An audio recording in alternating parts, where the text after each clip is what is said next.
Hello friends, we're Lucy McConnell and Erica Penrod. We're authors and your hosts here at Angels Unscripted. This season, we're shifting gears and starting a new journey. We don't have it all figured out. We're writing and talking as we go. And we're inviting you into the stories behind the stories. We hope you'll come with us. This is season 3. Welcome to the ride.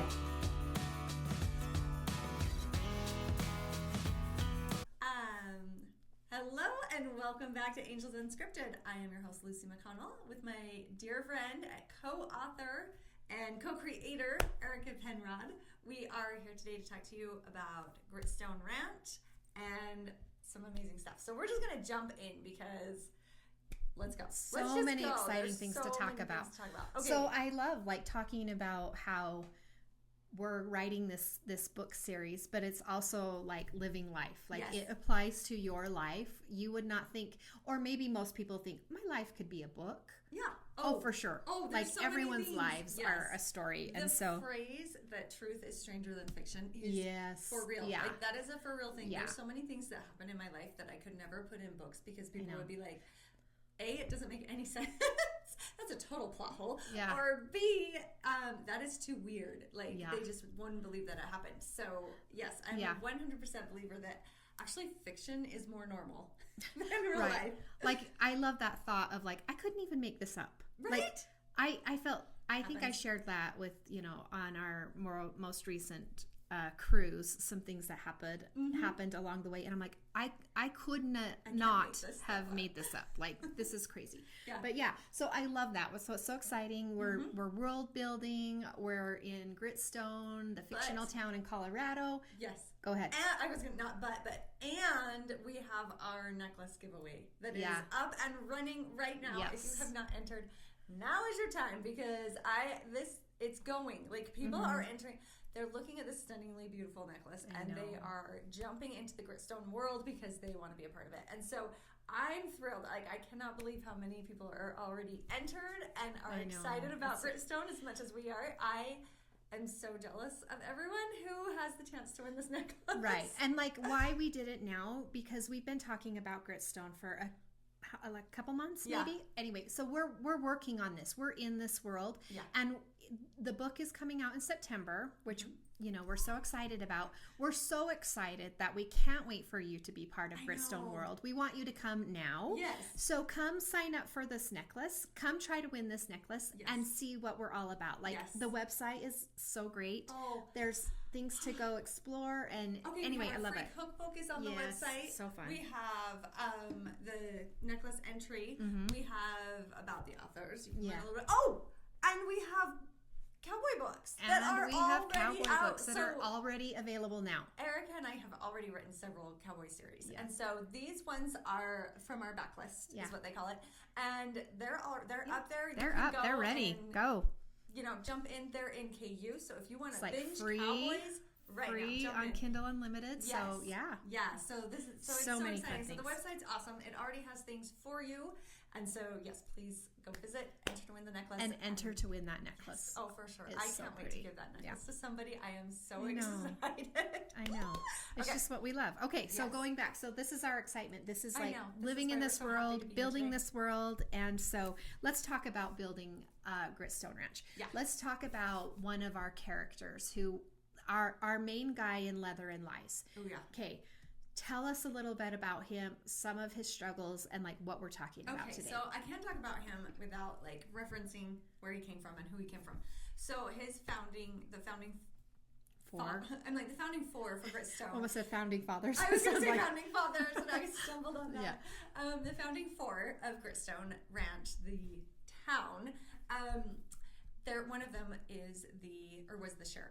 And so he has this like huge sense of justice and kind of a little bit of vigilante justice within him because it was the Wild West and he was the law, right? Obviously he wanted to like maintain the law, but there wasn't really a check and balance system of like, hey, you're going to go before the judge and then this court case may be thrown out because you did things wrong.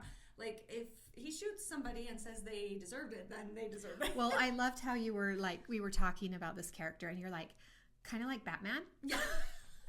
In a cowboy hat? In a cowboy hat. Okay, yeah. With a star. on his cape.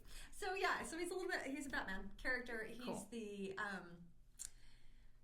bad guy, good guy, like willing to do horrible things to make sure that, but for the right reasons, happen to other people. It's so okay if you do it for the right reasons. Exactly. So that's this character's ancestry and the genes that he inherits. Yeah, it's his bloodline. So he has some of that vigilantiness in him as well.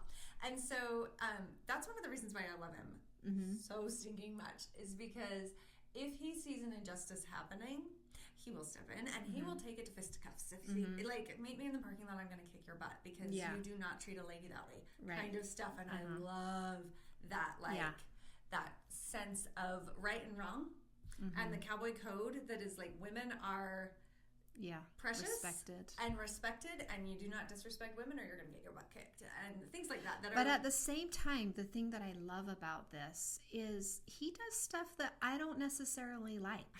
I don't always like him. I know. In some ways. And but then there's that pull of, you're like, oh, but he's so awesome in this moment. He's so great. Good right now. And but then he does this thing and you're like, really? Like, anyway.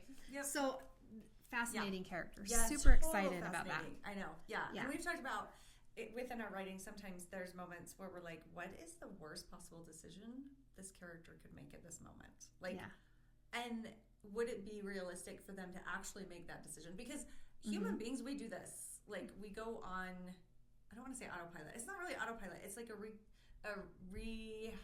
like you jerk back into time, and all of a sudden you're a 17-year-old insecure somebody who's going to act out.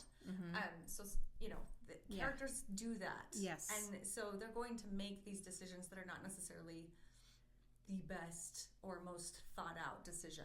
Well, and it goes back to your paradigm of like, so maybe the character stretches like we do. We like make a choice and we're like, you know what, I'm going to change this about myself. I want to do this. I want to be better in this area or relationship.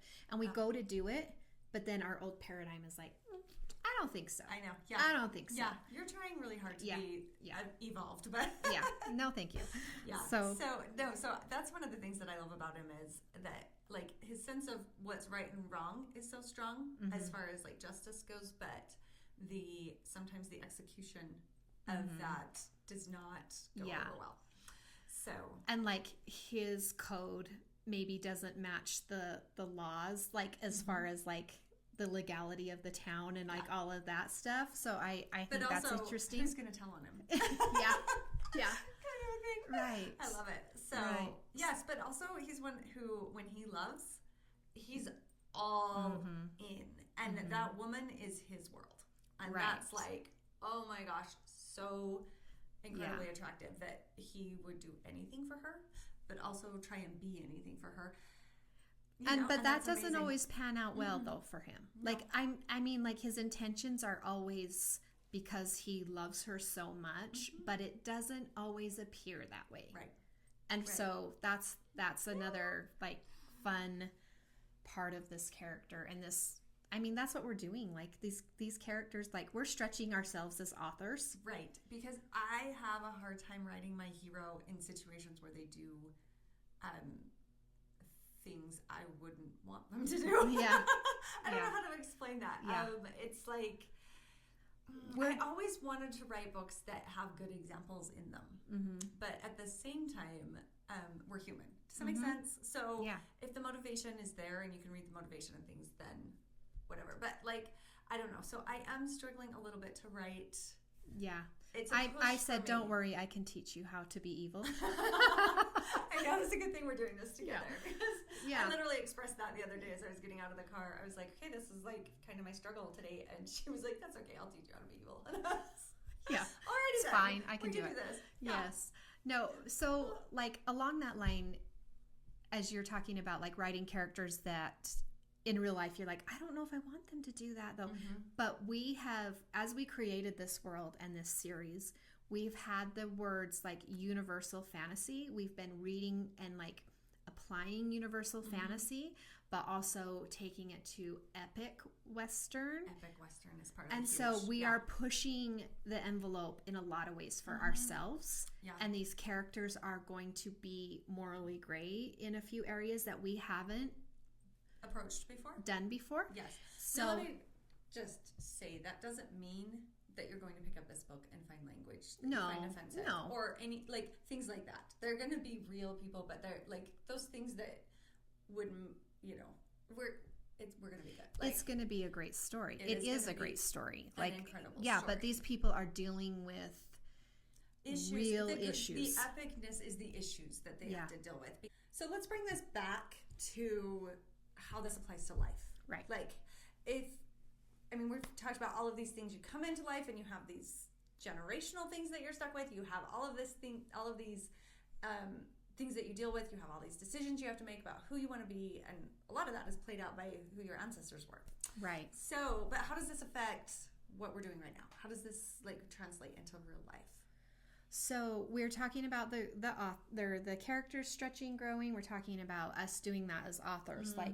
Like this is pushing it for us. Like we've never done something to this extent. And so as a person, like how do you take this? Like, do you try to learn and stretch and grow on your own? Yeah, hopefully. Because if not, life is going to, like, we are created to grow. Expand, right? We are, like, it's nature. Like, it's always for growth and expansion. Mm-hmm. And so if you're not growing, then you're dying. Then you're dying. Yep, yeah. You're going the other way. So and, so that's how we take this whole book experience and we apply it to our lives. Like, you and I both have projects outside of Gritstone Ranch. Hugely stretching projects. Yeah. Yeah. And so we're doing other things that are pushing, growing. But the more that I learn about this, the more excited I am about, I will do this. I want to go after these things. And I choose to grow. Yeah. And it all goes back to that very first question we asked at the beginning of this season. Do you remember the big question? What do you want? Mm-hmm. So if you know what you want, that's how you start stretching. Yeah. And I would much rather do that on my own. Like, I know. I would rather choose to stretch than be stretched. Yeah. So that's the lesson for today. Stretch on your own. Don't be forced into it. Yes. So, or don't just wait for life to try and stretch you. Yeah. Because that's when that it doesn't feel good. Like, but when I'm trying to stretch and grow and I'm struggling against it, yes, there is some uncomfortableness. You got to get used to, what is the phrase? You have to be comfortable with being uncomfortable. Be comfortable That's with being also my motto for this year. For this year, for the whole year. For last year too. Like, that's what I was like, this is my goal. I've got to get comfortable with being uncomfortable. Yeah. But when you're doing that within like the desire and the want and like, can I really do that? Yeah. Like, the uncomfortable is like, it's exciting. It is exciting. It's still painful. It's still like, oh, I don't know if I want to. Can I do that? Am I that? Yeah. You know, people think I'm this. My family's going to say I'm crazy. Yeah. My friends are going to think I'm so weird. Okay. Like, I am weird. Like, I love this. Let's go. Yeah. I want to be that weirdo. Yeah. Yes. Sign me up. Yes, for real. So, I love it. It's exciting. It's choosing to stretch. So, whatever it is that you're wanting to do, you're going to have to do the stretch, but choose to do it. Because honestly, when I wake up in the morning and it's a stretch day, and it's one of those things that I'm going to go write something that I'm not used to writing, or that I'm excited about life.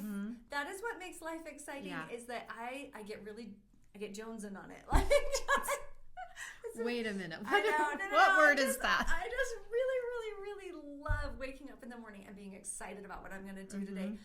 Because of the stretch. And that's what makes it so thrilling, is the challenge and the stretch. Like, I'm always thinking, like, I wonder what's going to happen today. Because, like, I've envisioned the end, and I have no idea how I'm getting there. So I'm excited to see like, where am I going today on this journey? So I know the destination, but I don't know how I'm getting there. And that's exciting. It's uncomfortable, but it's exciting. And I am getting a little better at being uncomfortable. Yeah. I still have a long way to go. But get uncomfortable, people. Yeah. Okay, and we're going to wrap this up today. Please like, subscribe, and share this video with somebody. And it just helps others find this channel. We are so grateful that you're here. We're grateful for you. And don't forget to enter for the necklace. Yes, for sure. Go do that for sure. Yes, you'll love it. We will see you next week. See ya.